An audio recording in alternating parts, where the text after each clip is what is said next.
Hello everyone, my name is Daniel. I'm just a casual racer, and today I'm going to be reviewing the Turtle Beach Velocity One race, and this is one of the newest force feedback wheelbases to enter into the sim racing market.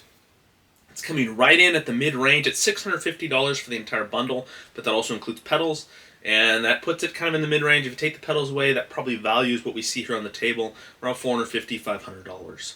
So that's tough competition. We got Moza, we got Fanatec, we got Camus. There's other manufacturers out there that have bases that are a little bit more expensive, such as SimMagic with their Alpha Mini.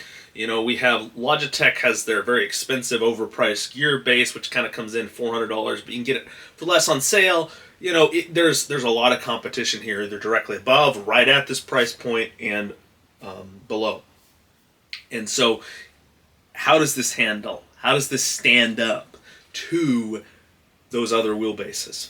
And that's what we're going to do. We're going to check out the force feedback to start, then we'll look at the quality of the base, and then I'll just give you kind of general use pointers on the overall experience and my recommendations for whether this is something that you should look into purchasing, and maybe if there's a discount, does it start to get more of a value proposition? So let's dive in, and I'll give you my thoughts, an in-depth review on Turtle Beach's brand new Velocity One race force feedback wheelbase.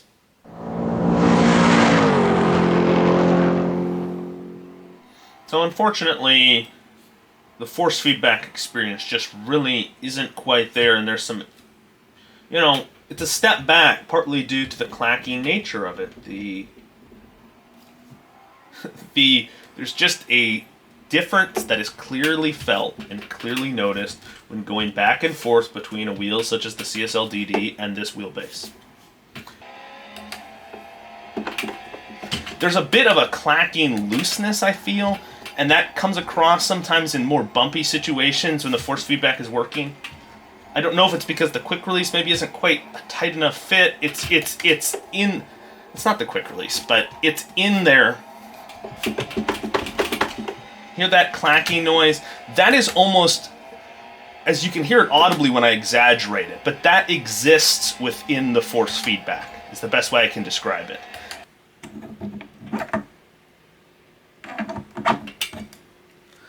Although the quick release is solid, you are going to notice, and I'm putting in very little force, you are going to notice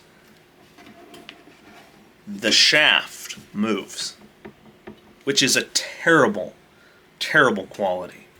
It's what causes, I believe the motor is not the issue in terms of the quality of the force feedback, but rather it's the movement of the shaft.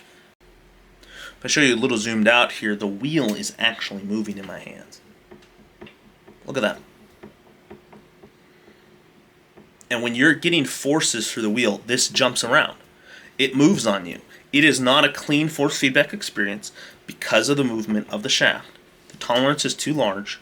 Honestly, there should be probably almost no tolerance at all, and you should find a way to lubricate the joint instead of building just a gap for the shaft to move through. But instead, we have this giant wiggle, which is not in the quick release. It's in the shaft itself of the base, which causes a poor force feedback experience, unfortunately, and is a horrible quality. There are some quality issues as well that take away from the force feedback. I'm going to get into that now. The wheel, for example, is extremely light. And here, I can actually squeeze. Not driving very well because I'm focusing. But the wheel will actually squeeze under my hand. Like, I can squeeze this top part. It's a little stiffer down here, but I can actually squeeze it in. And that's probably because of the coating, but also it moves. Like, I can turn this. And there's just a creaking that can happen. You don't hear it as much as you feel it, combined with kind of that clacking noise that can occur within the system. There is a toy-like characteristic to this wheel on something that is priced for a mid-range product in the sim racing market. And unfortunately, in the force feedback area, that hurts it. And of course, when we get into the quality and some of the other things, there's obviously some other, the touch points, right, feel cheap. This feels slightly worse than a Logitech G29 or G920 rim.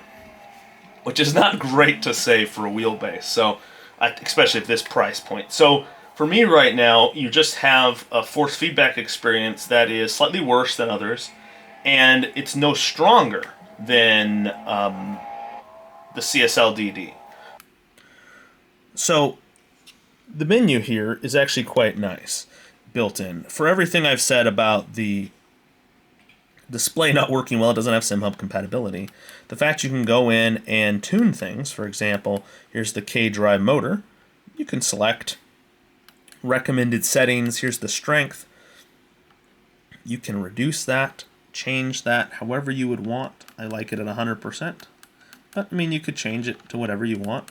Typically, it's recommended you're going to want to leave that at 100%. But let's say you're on an Xbox. This is going to be extremely useful.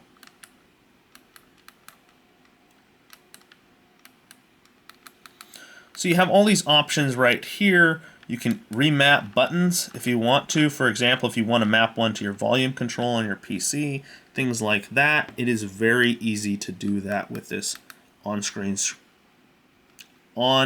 Wheelbase screen that's incorporated. You can adjust your pedals, the dead zone, the sensitivity.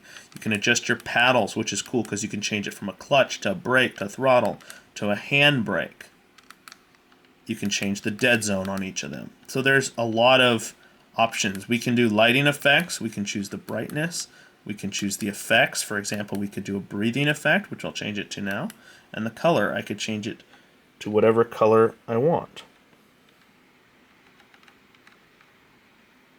And it's doing a breathing effect as well, since that was what I last selected. I could also do a static effect. I can also do the color cycle, which is what I had, in which it will cycle through. And so you have all these options right within the menu, which is cool, but you can do the same thing through software on a PC. So for PC users, this really doesn't offer much of an advantage, unfortunately. And then for Xbox users, just the fact it's not working correctly, I mean, maybe it'll work better on Xbox, is also kind of a downside here that makes me a little bit less than confident that this is really delivering that much value. And it's definitely not helping to make up for the other mediocre aspects of this wheelbase, unfortunately. Oof. As you just saw, that wiggle is not good. That's not what we want in a quality wheelbase.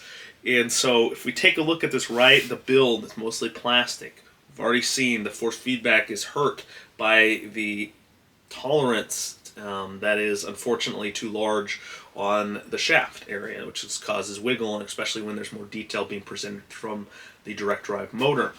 The outside of this entire wheel feels extremely plastically and cheap. It reminds me more of a last generation gear or belt driven wheelbase produced perhaps like the Thrustmaster T300, T150, TMX, you got the Logitech G29, G920.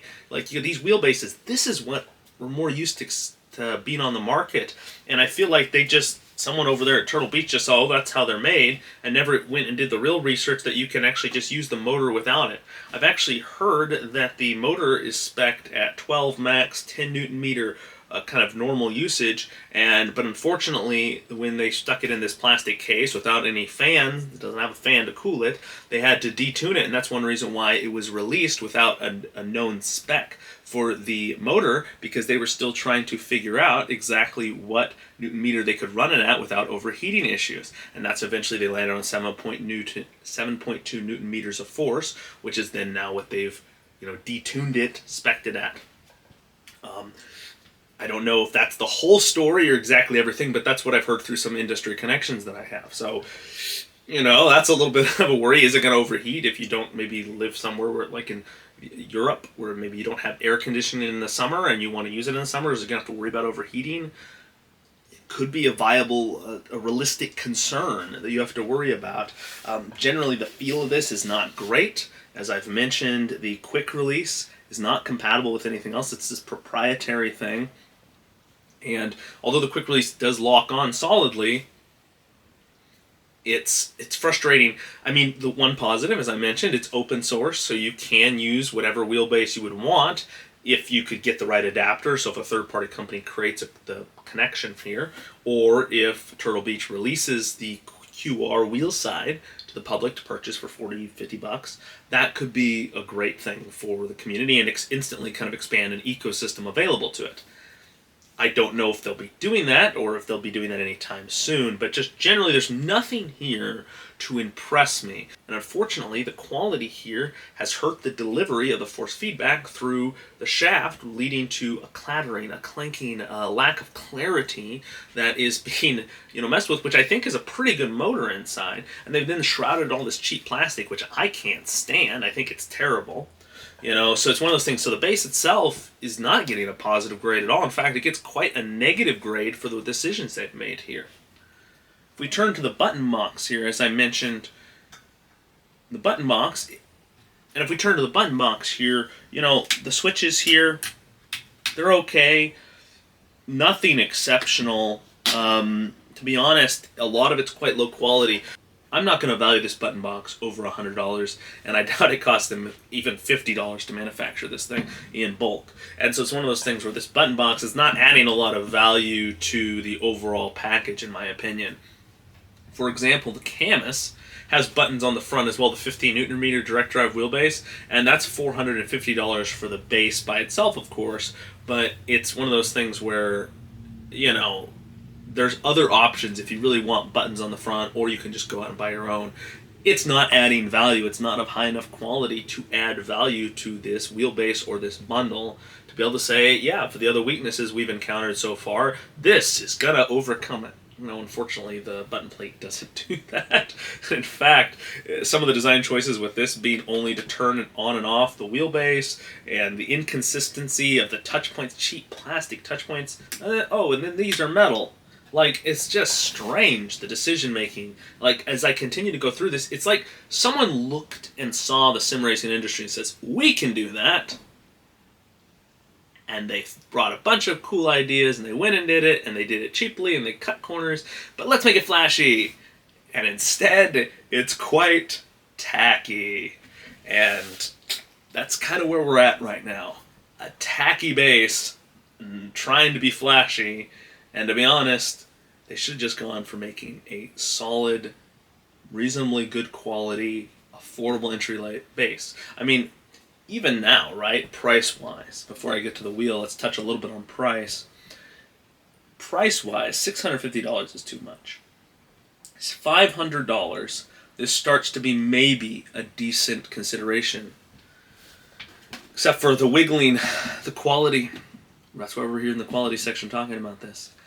If your shaft is wiggling, and I need to find out more, I'm interested to see what Boosted Media, if they encounter this, and some other reviewers, does this shaft move?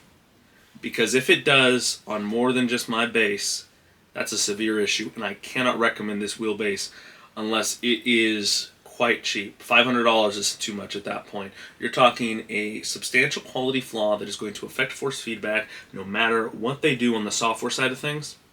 I cannot recommend that unless this is maybe half the price. Let's say it's $650, $325, $400. Okay, sure. Now we're starting to get to a point where maybe you get it. You're going to use it on Xbox. You don't care about the lack of ecosystem. And so let's get into that now. Let's touch on the wheel, and then we'll get into kind of the ecosystem. So wheelbase right, the wheel rim right here, as I mentioned, very cheap feeling. It is cheaper feeling than a Logitech wheel rim, although similar. It's a little bit worse. It's light, almost feels hollow. So there's that consideration to take, which obviously has been done to help him try to improve the force feedback, the strength of the motor, but at the same time has made this wheel feel very cheap. Made this wheel feel very cheap. We have, cheap ports here on the back. We do have some buttons here on the back, actually, that I didn't mention. They're fine. They're little cheap buttons. Overall, we have just a pervasiveness of plastic and poor design choices that were close, right? If this was a metal thing that was fully rotatable with a nice click, good switch, even these buttons here, they could honestly stay the same. They're fine. They're short, kind of cheap feel plastic, but the click is nice. And, if they had kind of kept to the highest quality parts of this base. This ignition switch is a good example. Nice metal ignition switch. It's got a light on it. if the highest quality parts of this base had been continued throughout the entire package, this would be a very different story. And I would assume that would include fixing the wiggle of the shaft. We would have a different story here. We would have something that I could say, yeah, for $500, I think this is actually a contender. Obviously, right now it's a little overpriced, but yeah, it could be quite good. Unfortunately, too often in this wheelbase, too often on this wheel rim, too often on this button box, corners have been cut. And when you include a major issue that to me needs to have some significant things to kind of overcome that, this wheelbase does not do that. So I cannot recommend the Turtle Beach Velocity One in terms of the quality on this at all. It's unfortunately a rather poor quality wheelbase, and in this category, it's going to drastically affect my overall score for this, unfortunately. Finally, let's turn one thing I'd like to address, and not all of the reviewers get into this, but it's ecosystem. And I think it's an important thing to address in reviews, and it's one of the things that I like to touch on. You know, they don't lock you out for the force feedback. It does use a proprietary quick release design. Perhaps they'll release their own quick release, as I've mentioned. So this is the D1 spec quick release from Camus. I have it just lying around because I converted mine over to use a more generic D1, so I could use more wheels. But like I said, the Camus quick release is very, very good for what it is. So if you were getting into Camus's quick release, or if you just wanted a quick release to use for maybe your Fanatec or whatever conversion, I got videos on how to do that. So you can use third-party wheels and not be tied so much into their ecosystem. Well, this is an option. Unfortunately, and one thing I really wanted to do was a video, and I mentioned this in the unboxing, on how to adapt third-party wheels. But there is no way a D1 spec quick release is going to work on this. It is their own size in every way. It is their own mounting pattern. Someone would have to come up with either a 3D printed or a metal cut to order place where you could have a quick release that would work and allow for force feedback. I'm actually curious to see if there's still force feedback here. Let's see if there's still force feedback when we drive just this. Okay, so there still is force feedback. So they are not limiting you to just the... Woo, woo. This is very... Whoa, my hands! Ah! Okay, we get the point. But they're not locking you into their ecosystem. So someone could, hey, third-party 3D wrap. You like to make things over there, guys. If this wheelbase is popular, I could see someone like them coming in and making an adapter and allowing for the ability to attach third-party wheels. I mean, that'd be really cool.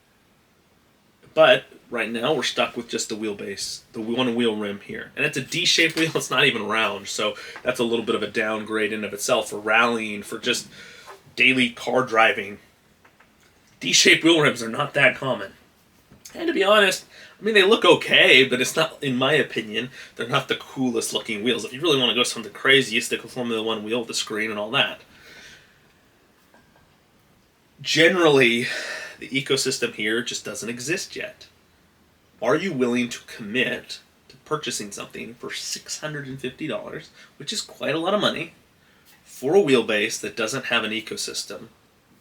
And to be honest, that is not... oh, this is a great product. You know, I feel like we're walking into a Logitech situation here in terms of the ecosystem.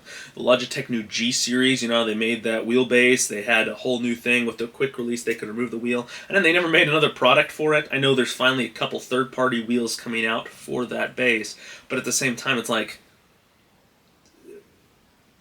do you really want to purchase a very expensive, to a lot of people, product? A lot of these sim racing wheels, even at the mid-level, for a lot of people it's expensive. And I totally get it. It is expensive. I'm not going to say, oh, this is, you get more money, save more. No, that's silliness. This is expensive. Getting most wheelbases are expensive unless you're looking at an entry-level kind of used option, or, you know, maybe, you know, for example, like a T150, which is kind of what I recommend going with if you're entering. But apart from looking at like a used option like that, that's really affordable, wheelbases are expensive to get the force feedback experience, and if you're going to commit on something, you kind of want commitment from the manufacturer. We haven't seen that, and I can't guarantee what they're going to do, but nothing here is screaming that this is going to be a hot seller going off the shelves like pancakes. And unless something sells well, a lot of times big companies decide not to continue to support that lineup. They may continue to produce it for a while, but they're not going to produce more. And so are they going to produce Formula One style rim? Are they going to produce other items that are going to work with this? Unlikely. And so I think we're going to end up in a situation where people, even though the Logitech, for example, which delivers a solid experience and is a little higher quality from everything that I've seen, at least supposed to be, you know, comparable to like a CSLDD or some of those higher end wheelbases, which this is not. But even then, people are selling them because there's no ecosystem being developed. And that's exactly what I think is going to happen here, because this is not a great product. This is a mediocre attempt to be flashy, but ended up just being tacky wheelbase. And so as we wrap up this review, I haven't found a single thing that makes it stand out. I cannot recommend this wheelbase due to the wiggling of the shaft and just the poor overall quality. And like I said, the force feedback, I think, has some potential with some software updates that could be made, driver updates to the base, some more support from the games themselves. But none of that will overcome quality issues of a wiggly loose shaft that when you do get a decent force feedback experience like an Armobilista 2, it's jolting, you're feeling this clankiness, and you're like, why is there this weirdness that's associated? Direct drive wheelbases are supposed to be super smooth. This isn't. So this thing makes me mad because it's like there was a little bit of direction here that they could have made, but it's not just one decision. So I guess it's not that mad. It's a little bit annoyed with them trying to peddle this product, because it was like they made maybe one or two decent decisions, and then they could have made a few more decisions that would have fixed things, but then it's like they just kept going down the poor decision road enough times that now this entire thing is kind of bad. So final score. Let's give them a score. So in terms of an overall score, I can't recommend it. 3. Thumbs down. In terms of value proposition, it's a 2. The value is just wrong right now. If it was dropped to 500, I still couldn't recommend it. You know, maybe it's a 4 out of 10. Still no recommend. If this starts to get down to around $300-400, then, you know, maybe the value score I would give it would go up to a 5 or a 6, just because the value's there. But once again, the ecosystem question comes in, and is it really worth locking yourself into this? Turtle Beach has a reputation as well, and you can look into that. Their stuff isn't known for being long-term quality, long-term lasting, or even having necessarily the best customer support. They're a big company. You're getting the commercialized side of things, and you're getting a tacky product that probably isn't going to last. Unfortunately, like I said, overall score, 3 out of 10. Value proposition right now at $650, 2 out of 10. Don't recommend it. Recommend you stay away from this one. Yeah, it's unfortunate. You always want to see new manufacturers come into the market, but this is not one that's going to come into the market and shake things up. At least not with the way they're going right now. So hopefully this review is helpful. Hopefully this kind of a word of warning at the end here is helpful, and you don't pick this one up. I don't want to see Turtle Beach leave the market, but based on just the past Turtle Beach standard of quality that they often like to deliver in their products, I'm not optimistic they're going to come in and just change things radically, even if they got a lot of backlash. So probably best, and my recommendation is to sit this one out and let this wheelbase go by. There are a ton of options in the mid-range market. There are a lot of great entry-level options, especially if you're looking for some used wheelbases. I just did a video recently. You can check that out right now, actually, if you're interested, on comparing the T150 and the TMX wheelbases and looking just generally at that. And I think that's a great starter option. So if you're looking for a starter option, maybe you start there, and then maybe you save up for something more higher quality. This is not worth it, and also overall, it's just a tacky, trying to be flashy, low quality wheelbase that unfortunately I've had to spend some time with getting to know, and has frustrated me for the last few days, is just like why they keep making all these harebrained decisions. So hopefully this is helpful. Hopefully you find something more positive in your life to enjoy than this. And but most of all, of course, I hope you all have a fantastic rest of your week.